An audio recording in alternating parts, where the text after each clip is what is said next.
Breaking news సినీ దర్శకుడు RGV విచారణ కొనసాగుతోంది. ఒంగోలు రూరల్ సీఐ శ్రీకాంత్ బాబు వర్మను విచారిస్తున్నారు. 2024 నవంబర్ 10వ తేదీన మధ్యపాడు పిఎస్లో టీడీపీ నేత ఫిర్యాదుతో వర్మపై కేసు నమోదైంది. ఒంగోలు రూరల్ పోలీస్ స్టేషన్ కు వర్మ మధ్యాహ్నం 12 గంటలకు చేరుకున్నారు.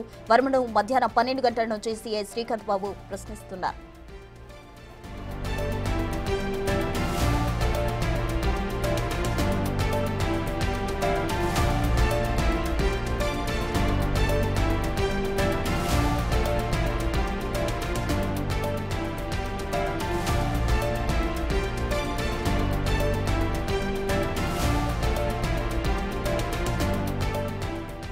గతేడాది చంద్రబాబు, పవన్ కళ్యాణ్, నారా లోకేష్ మార్ఫింగ్ ఫోటోలు ఆర్జీవి పోస్ట్ చేశారు. మార్ఫింగ్ చేసిన ఫోటోలు తానే పోస్ట్ చేసినట్టు పోలీసుల విచారణలో వర్మ ఒప్పుకున్నట్టు సమాచారం. వ్యూహం సినిమా ప్రమోషన్ లో భాగంగానే అలా చేశారని, ఇందులో వైసీపీ నేతలకు సంబంధం లేదన్నారు.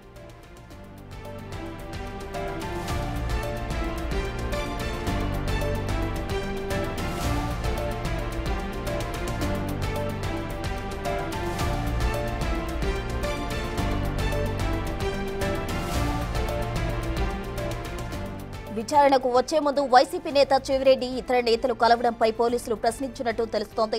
చెవిరెడ్డి స్నేహితుడిగా కలిసినట్టు పోలీసులకు ఆర్జీవి సమాధానమిచ్చారని సమాచారం. వైసీపీ నాయకులతో వ్యక్తిగత పరిచయాలు మాత్రమే ఉన్నాయని ఆర్జీవి చెప్పారు.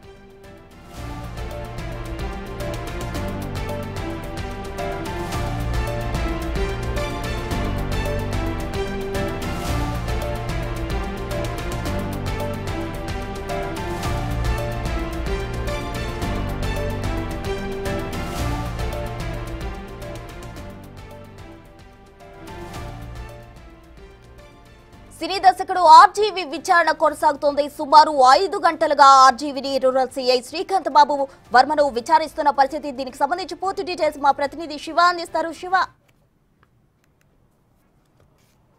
మొత్తం మీద చూసుకుంటే సినీ దర్శకుడు రామ్ గోపాల్ వర్మని దాదాపుగా 5 గంటలుగా ప్రకాశం జిల్లా పోలీసులు సీఐ శ్రీకాంత్ బాబు నేతృత్వంలో విచారణ కొనసాగుతూ ఉంది. ఈరోజు ఆయన పోలీస్ స్టేషన్కి విచారణకు హాజరయ్యే సమయంలో వైఎస్ఆర్సీపీ నేతలు ఆయన ఘన స్వాగతం పలకటం, వారితో మాట్లాడటం కూడా పెను వివాదానికి కారణమైంది. ఎందుకు వైఎస్ఆర్సీపీ నేతలు రావడం జరిగింది, ఎందుకు వైసీపీ నేతలు మీకు స్వాగతం పలికారనే ప్రశ్నల పరంపర కొనసాగిస్తున్నారు. అలాగే వ్యూహం సినిమాకి సంబంధించి ఏపీ ఫైబర్ గేట్ నుంచి 2 కోట్ల రూపాయల నగదు మీకు ఎందుకు ట్రాన్స్ఫర్ అయింది, దానికి మీరు చేసుకున్న ఒప్పందం ఏంటి, అలాగే వైఎస్ఆర్సీపీ నాయకులు సూచనలు సలహాల మేరకే చంద్రబాబు, లోకేష్, పవన్ కళ్యాణ్పై పోస్టులు పెట్టారని చెప్పి కూడా సమాచారం ఉంది. దీనికి మీకు వైఎస్ఆర్సీపీకి ఎటువంటి సంబంధం ఉంది, అలాగే టీడీపీ నేతలపై మీరు ఎందుకు పోస్టు పెట్టాల్సి వచ్చింది అనే దానికి సంబంధించి కూడా 12 రకాల అంశాలకు సంబంధించి ప్రశ్నల పరంపర అయితే ఆయన కొనసాగించిన పరిస్థితి కనిపించింది. మధ్యాహ్నం 12 గంటలకు ప్రారంభమైన విచారణ 2:15 కొనసాగింది. తిరిగి 3 గంటలకు ప్రారంభమైన విచారణ 5 గంటలు ఇంకా కొనసాగుతూనే ఉంది. 3 సార్లు ఆయనకు సంబంధించి మధ్యాహ్నం 3 గంటల నుంచి ఇప్పటి వరకు కూడా 3 సార్లు టీ బ్రేక్ ఇచ్చినట్లు కూడా తెలుస్తూ ఉంది. అనేక అంశాలకు సంబంధించి కూడా వర్మన్ అయితే విచారణ చేపడుతున్నారు. కొద్దిసేపు క్రితమే ఆయన న్యాయవాది బయటికి కూడా వచ్చారు. దాదాపుగా విచారణ ముగిసిపోయినట్లుగా చెప్తున్నారు. కానీ పోలీసు అధికారులు మాత్రం వర్మ నుంచి ఎటువంటి సమాచారం రాలేదు, ఏ ప్రశ్న అడిగినా కానీ సరైన సమాధానం చెప్పట్లేదు, ఆయన నచ్చిన రీతిలో వ్యవహరిస్తున్నారు, తమకు ఏదైతే తాము అడుగుతున్న ప్రశ్నలకు సంబంధించి పూర్తి స్థాయిలో వివరాలు ఇవ్వట్లేదు, తెలియదు, గుర్తులేదు, తనకు సంబంధం లేదు అని రకరకాల సమాధానాలే చెప్తా ఉన్నారు. కానీ ఏ ప్రశ్నకి స్ట్రైట్గా క్లారిటీగా సమాధానాలు చెప్పట్లేదని చెప్పి పోలీసు అధికారులు అయితే చెప్తున్నట్టు తెలుస్తూ ఉంది. మరి రామ్ గోపాల్ వర్మకి సంబంధించి పోలీసులు అడిగిన అంశాలకు సంబంధించి రెగ్యులర్గా అంటే మరీ పదే అడిగే ప్రయత్నం చేస్తున్నారు. కానీ ఆయన నుంచి మాత్రం ఎన్నిసార్లు అడిగినా కానీ అదే రకమైన జవాబు అయితే వస్తా ఉంది ప్రస్తుతం. శివ, అయితే 2 కోట్ల వ్యవహారానికి సంబంధించి ఆర్జీవి ఏమైనా నోరు విప్పడం జరిగిందా? అతని లాయర్స్ ఏమంటున్నారు?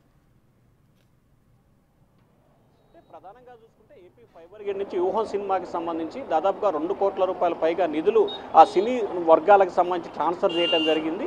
దీంట్లో రామ్ గోపాల్ వర్మకి కూడా కొంత ఇచ్చినట్లు కూడా తెలుస్తుంది. సో ఎందుకు మీకు డబ్బులు ఇవ్వాల్సి వచ్చింది, ఏపీ ఫైబర్ గేట్కి సంబంధించి వచ్చిన నిధులు మీకు ఎందుకు రావాల్సి వచ్చింది అనే దానికి సంబంధించి కూడా ప్రశ్నలు అడిగినట్టు తెలుస్తూ ఉంది. దానికి సంబంధించి వాళ్ళు ఎందుకు నగదు ట్రాన్స్ఫర్ చేశారో, వాళ్ళు ఎందుకు పంపించారో తనకు తెలియదు, అది నిర్మాతలతో మాట్లాడాలని చెప్పి సమాధానం ఇచ్చినట్టు తెలుస్తుంది. అలాగే వర్మ తరపున న్యాయవాది మాత్రం ఈ అంశానికి సంబంధించి ఈ కేసుకు సంబంధించి ఈ కేసుకు కానీ లేకపోతే 2 కోట్ల వ్యవహారానికి సంబంధించి ఎటువంటి సంబంధం, ఇక్కడ ఏదైతే మీరు కేసు నమోదు చేశారో ఆ కేసుకు సంబంధించి చంద్రబాబు, పవన్ కళ్యాణ్, లోకేష్పై పెట్టిన పోస్టులకు సంబంధించే కాబట్టి విచారణ, ఆ అంశాలు మాత్రమే విచారణలో అడగాలని చెప్పి వర్మ తరపు న్యాయవాది పోలీసులను అడిగినట్లు కూడా తెలుస్తూ ఉంది. అయితే అది ఏపీ ఫైబర్ గ్రిడ్ వ్యవహారం, సపరేట్ వ్యవహారం, దానికి సంబంధించి ఏదైనా ఉన్నప్పుడు అక్కడ చూసుకుంటాం, ఇక్కడ మీకేం సంబంధం అని చెప్పి పోలీసులను అయితే మాత్రం వర్మ తరపు న్యాయవాది గట్టిగా ప్రశ్నించినట్టు తెలుస్తూ ఉంది. అయితే వర్మ మాత్రం దానికి సంబంధించి తనకు ఎవరు డబ్బులు ఇవ్వలేదు, తనకి ఇచ్చిన డబ్బుల అంశానికి సంబంధించి ఎవరు ఇవ్వలేదు కాబట్టి ఖచ్చితంగా ఆ చిత్రానికి సంబంధించిన నిర్మాతలకు సంబంధించి కానీ లేకపోతే ఎవరైతే నిర్మించారో వారితో మాట్లాడుకోవాలి, తనకి ఎటువంటి సంబంధం లేదు, ఎటువంటి సమాచారం లేదని ఆయనైతే చెప్పినట్టు తెలుస్తూ ఉంది. ప్రస్తుతం అసలు వ్యూహం సినిమాకు సంబంధించి మాత్రమే నేను పోస్టులు చేయడం జరిగింది, వైసీపీ నేతలకు దీంతో ఎటువంటి సంబంధం లేదు అంటూ కూడా ఆర్జీవీ అంటున్నారు. దీని వెనక ఆంతర్యం ఏముందంటారు? అంటే ప్రధానంగా చూసుకుంటే ఏదైతే పదే పదే పోలీసులు ప్రశ్నల పరంపర కొనసాగిస్తున్నారో, వైఎస్ఆర్సీపీ నేతలకి మీకు ఎటువంటి సంబంధం, వైఎస్ఆర్సీపీకి అనుకూలంగానే మీరు టీడీపీకి వ్యతిరేకంగా సినిమాలు తీశారు కదా, ఎందుకు మీకు సంబంధం ఉంది, ఎందుకు మీరు ఈ రకంగా అంటే గత 5 సంవత్సరాల కాలంగా చంద్రబాబు, పవన్ కళ్యాణ్, లోకేష్ వ్యతిరేకంగా పోస్టులు పెట్టారు, ఎందుకు వారికి వ్యతిరేకంగా సినిమాలు తీశారు అనేది పోలీసుల నుంచి వస్తున్న ప్రశ్న. అయితే దీనికి సంబంధించి తన సినిమాకి సంబంధించిన ప్రమోషన్లో భాగంగానే అటువంటి పోస్టులు పెట్టాల్సి వచ్చింది. సినిమా సంబంధించి తాను తీస్తున్న సినిమానే కాదు, రాష్ట్రంలో తెలుగు రాష్ట్రాలకు సంబంధించి ఏ సినిమాకైనా సంబంధించి కూడా ఏదో ఒక నాయకుడికి సంబంధించి కానీ ఎవరో ఒకరికి సంబంధించిన స్టోరీనే ఉంటుంది. అయితే కొన్ని సినిమాల్లో ఎక్కువ పాత్ర ఉంటుంది, కొన్ని సినిమాల్లో తక్కువ పాత్ర ఉంటుంది. సో ఏదైనా సరే ఒక స్టోరీని ఎంపిక చేసుకుంటే నిజ జీవితం యథార్థ ఘటనలు బేస్ చేసుకొని తాము సినిమాలు తీస్తాం, కానీ ఎక్కడా కూడా మిగిలిన కానీ వ్యక్తిగత విషయాలకు సంబంధించి కానీ తాము సినిమాలు తీసే పరిస్థితి లేదు. వ్యూహం సినిమాకి సంబంధించి కూడా ఎన్నికల టైం కాబట్టి ఆ టైంలో దానికి సంబంధించిన కొంత తనకున్న నాలెడ్జి లేకపోతే తనకు అందిన సమాచారం, తనకు తెలిసిన వాటిని జోడీకరించి స్టోరీ నచ్చింది కాబట్టి ఆ రకమైన సినిమా తీశాను. దానికి అనుగుణంగానే నేను పోస్టర్లకు సంబంధించి ప్రమోషన్ కానీ లేకపోతే ట్విట్టర్లో పోస్టులు కానీ లేకపోతే సోషల్ మీడియాలో పోస్టులు చేయడం జరిగింది. వైఎస్ఆర్సీపీ నేతలకు కానీ తనకు కానీ ఎటువంటి సంబంధం లేదని చెప్పి ఆర్జీవీ చాలా గట్టిగా పోలీసులకైతే సమాచారం ఇచ్చినట్టు తెలుస్తూ ఉంది. ప్రసన్న శివ, అయితే విచారణకు వచ్చే ముందే వైసీపీ నేతలు బూచపల్లి శివప్రసాద్ రెడ్డిని కావచ్చు, చెవిరెడ్డి భాస్కర్ రెడ్డిని కావచ్చు, వీళ్ళని విచారణకు హాజరయ్యే ముందు కలవడానికి గల కారణాలు ఏమై ఉంటారు? అసలు ఆర్జీవీ దీనికి సంబంధించి ఏమంటున్నారు? అంటే ప్రధానంగా ఇదే అంశానికి సంబంధించి కూడా పోలీసులు ఆర్జీవీని ప్రశ్నించి తెలుస్తోంది. ఎందుకంటే ఆయన ఈరోజు ఉదయం హైదరాబాద్ నుంచి వచ్చిన సమయంలో 11:30 సమయంలో కూడా వైఎస్ఆర్సీపీకి సంబంధించిన నేతలు మాజీ సీఎం జగన్మోహన్ రెడ్డికి అత్యంత సన్నిహితుడిగా పిలువబడుతున్న ఒంగోలులో మొన్న ఎంపీగా పోటీ చేసి ఓడిపోయిన మాజీ చెవిరెడ్డి భాస్కర్ రెడ్డికి సంబంధించి కానీ, అలాగే దర్శి ఎమ్మెల్యే బూచేపల్లి శివప్రసాద్ రెడ్డి, అలాగే గిద్దలూరు మాజీ ఎమ్మెల్యే అన్నా రాంబాబు, పలువురు వైఎస్ఆర్సీపీ నేతలు ఆయనకి ఘన స్వాగతం పలికి అక్కడి నుంచి పోలీస్ స్టేషన్ వద్ద కూడా కొంతమంది వచ్చి ఆయన పోలీస్ స్టేషన్ పంపించిన పరిస్థితి కనిపించింది. ఇదే అంశానికి సంబంధించి కూడా పోలీసులు మీరు వైఎస్ఆర్సీపీ నేతలు మీకు ఎందుకు స్వాగతం పలికారు, మీతో వైఎస్ఆర్సీపీ నేతలు ఎందుకు రావాల్సి వచ్చింది, వైఎస్ఆర్సీపీ నేతలకి మీకు ముఖ్యంగా చెవిరెడ్డి భాస్కర్ రెడ్డికి కానీ లేకపోతే అన్నా రాంబాబుకి కానీ లేకపోతే బూచేపల్లి శివప్రసాద్ రెడ్డికి కానీ మీకు ఉన్న సంబంధం ఏంటని చెప్పి కూడా పోలీసులు అయితే ప్రశ్నించారు. అయితే తాను గతంలో వైఎస్ఆర్సీపీకి అనుకూలంగా వ్యవహరించానని చెప్పి వాళ్ళు భావించుంటారు. ప్రస్తుతం కూటమి ప్రభుత్వం ఉంది కాబట్టి తనపై కేసులు నమోదై తనకి సంఘీభావం తెలిపేందుకు వచ్చుండొచ్చు, కానీ తానైతే ఎవరిని పిలవలేదు, ఎవరిని రమ్మలేదు, తనకి వారికి ఎక్కడా కూడా వ్యక్తిగతంగా కానీ లేకపోతే మరో కోణంలో కానీ సంబంధాలు లేవు. తాను పోలీస్ స్టేషన్కి విచారణ నిమిత్తం వస్తున్నాను కాబట్టి వారు తనకు సంఘీభావం తెలిపేందుకు వచ్చినట్లు కూడా పోలీసులకి వర్మ ఇదే రకమైన సమాధానం అయితే చెప్పినట్టు తెలుస్తూ ఉంది. అయితే ఓవరాల్గా చూసుకుంటే పోలీసులు అనేక రకాలుగా ప్రశ్నల పరంపర కొనసాగిస్తున్నా కానీ వర్మ నుంచి పోలీసులకి ఆశించిన స్థాయిలో కూడా స్పష్టమైన సమాధానం అయితే రాలేని పరిస్థితి కనిపిస్తూ ఉంది. ఎందుకంటే ప్రతి అంశానికి సంబంధించి కూడా తనకు ఐడియా లేదు, తనకు సంబంధం లేదు, తన నిర్మాతలు చూసుకుంటారు. అలాగే పోస్టులు పెట్టిన దానికి సంబంధించి సినిమాలో ప్రమోషన్లో భాగంగానే పోస్టులు పెట్టాను, ఏ పార్టీకి అనుకూలంగా వ్యతిరేకంగా తాను లేను, ఇట్లా రకరకాలుగా ఆయనకు అనుకూలంగా మార్చుకునే విధంగా అయితే ఆయన పోలీసులకి రిప్లై ఇచ్చినట్టు తెలుస్తూ ఉంది. ప్రసూన శివ, అయితే మీరన్నట్టు ఒకవైపు ఆర్జీవీ తనకు సంబంధం లేదు, సినిమా షూటింగ్ లో వాళ్ళకే సంబంధం అంటున్నారు, మరోవైపు పోస్టులకు సంబంధించి తానే బాధ్యుడిని అంటూ కూడా చెప్తున్నారు. అసలు వైసీపీ నేతల్ని కలవడం, మరోవైపు తానే బాధ్యుడిని అని చెప్పడం, ఇదంతా అంటే వైసీపీ నేతల సూచనల మేరకే ఈ విధంగా పోలీసులకు ఆన్సర్ చేశారనుకోవచ్చా? అంటే ఇక్కడ 2 రకాల అంశాలు కనిపిస్తున్నాయి. ఒకటి, తాను ఇంకా వైఎస్ఆర్సీపీకి మద్దతుదారుడుగా ఉన్నాననే సందేశాన్ని ప్రజల్లోకి పంపించడం.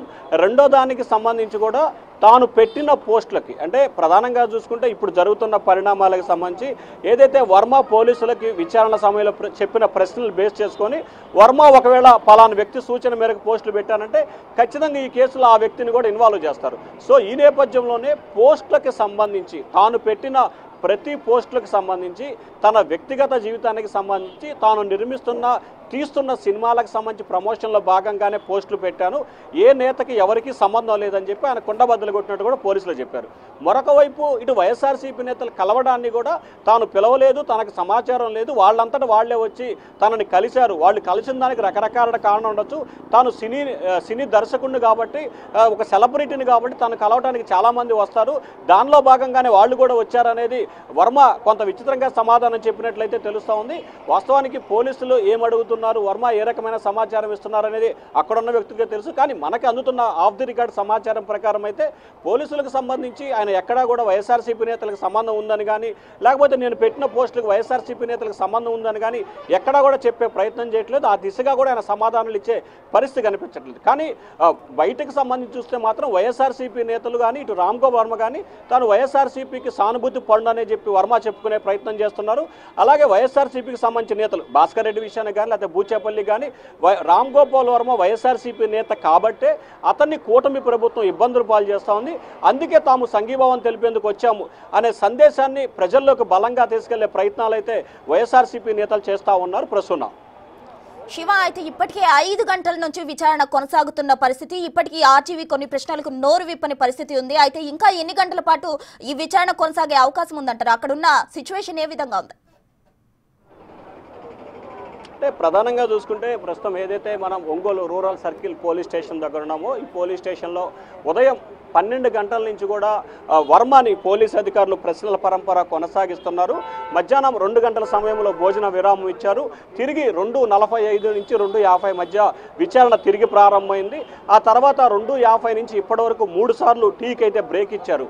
అయినప్పటికీ ఇంకా విచారణ అయితే కొనసాగుతూ ఉంది. అయితే కొద్దిసేపు క్రితమే వర్మ తరపు న్యాయవాది బయటికి రావడం జరిగింది. విచారణ ప్రక్రియ దాదాపుగా ముగిసినట్లే అని చెప్పి ఆయన చెప్పే ప్రయత్నం చేశారు. కానీ ప్రస్తుతం ఇంకా విచారణ అయితే జరుగుతుంది. ఎందుకంటే ఉదయం నుంచి పోలీసులు అడుగుతున్న ఏ ప్రశ్నకి కూడా వర్మ సరైన సమాధానం చెప్పిన పరిస్థితి లేదు, వాళ్ళు అడిగిన స్థాయిలో సమాధానాలు కూడా రాలేదు.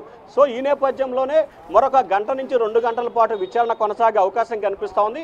ఒకవేళ పోలీసులు ఏదైతే వర్మని ప్రశ్నల పరం కొనసాగించారో వారు అనుకున్న దానికి సమాధానాలు వస్తే సరాసరి, లేకపోతే వర్మని మరొకసారి విచారణకు అంటే రేపు పిలుస్తారా లేకపోతే ఎల్లుండి పిలుస్తారా లేకపోతే మరొక వారం తర్వాత పిలుస్తారా అనే దానికి సంబంధించి లేదు. మరి మనకు అందుతున్న సమాచారం ప్రకారం అయితే వర్మని మరొకసారి విచారణకు పిలిచే అవకాశాలు అయితే కనిపిస్తూ ఉన్నాయి. ఈరోజు వర్మ ఏదైతే విచారణలో చెప్పాడో ఆ అంశాలన్నీ కూడా కోర్టు దృష్టికి తీసుకెళ్తారు పోలీసులు. ఎందుకంటే హైకోర్టు కూడా డైరెక్షన్ చేసింది పోలీసులు విచారణకి పూర్తి స్థాయిలో సహకరించాలని చెప్పి కూడా కోర్టు డైరెక్షన్ చేసిన నేపథ్యంలో తమ విచారణకి వర్మ ఏమాత్రం కూడా సహకరించలేదు. ఖచ్చితంగా అతన్ని మేము కస్టడీ కోరుతామనో లేకపోతే మరోసారి విచారణకు పిలుస్తామని చెప్పి కూడా కోర్టు దృష్టికి తీసుకెళ్తారు. తద్వారా కోర్టు ఇచ్చే డైరెక్షన్ని బేస్ చేసుకొని వర్మని కస్టడీకి తీసుకొని విచారణ చేపట్టమా లేకపోతే మరొకసారి నోటీసులు ఇచ్చి విచారణ చేపట్టే అవకాశం ఉంటుంది. ఖచ్చితంగా వర్మనైతే మరొకసారి విచారణకు పిలిచే అవకాశాలు ఎక్కువగా కనిపిస్తా ఉన్నాయి. ప్రస్తుతం రైట్, థ్యాంక్ యూ శివ.